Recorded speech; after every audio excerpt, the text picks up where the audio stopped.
When they say, what do I do? I'm not going to say, well, here's what I do and start a sales pitch. I'm going to say, Samuel, would it help if I gave you an example of the kinds of things that we do? Would it help if I gave you an example of the kinds of things that we do? And like in Santosh's case, man, a lot of small to mid-sized medical practices, they've had a reduction in headcount, and then with the relationship with insurance carriers, they're actually having to see 35 more patients per day per physician, and their ability to collect those invoices, one, because they don't have the staff there to actually follow up on them, and two, there's 35% more invoices than there was before. Not 35% more revenue, by the way. I want to be crystal clear on that. Revenue's the same or less, 35% more invoices, right? How are you guys dealing with that? God, that's a real problem. Tell them what you do. Right. What you do, while giving them an insight. Cool. What I do is all centered around the insight. Because if I just say, we help practices like yours collect more invoices and get paid on what they want, they don't want to hear that. But if I give them a story, right, they're like, holy shit, this guy really knows his stuff.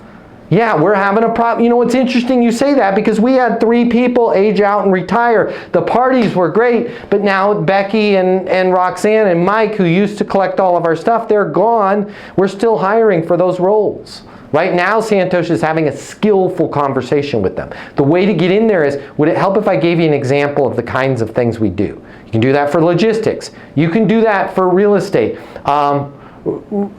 Rich can do that for mortgage.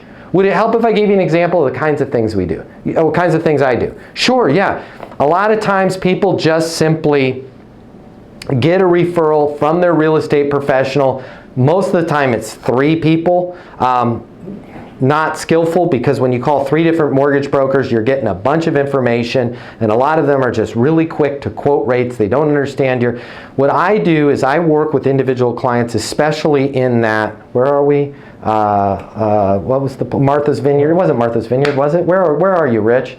Hamptons. Hamptons, especially in the Hamptons. And I work with clients that need to make sure that, one, not only do they have the best rate, but they're able to be creative in their financing. Because of properties in the Hamptons are so far and few between, a lot of times the ability to even secure a pre-approval letter is what makes the difference between being able to win and move forward on that asset. How are you guys dealing with that as you're looking in the Hamptons, making sure that you've got a partner that can act fast and get a little creative in terms of that financing to make sure, first and foremost, your offer is accepted, and then in that window between offer acceptance and financing, that you have the best deal there, right? Oh my God, yeah, I didn't really even think about that. Have you put in some offers yet? Not yet.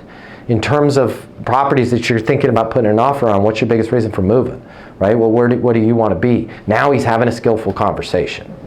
Make sense?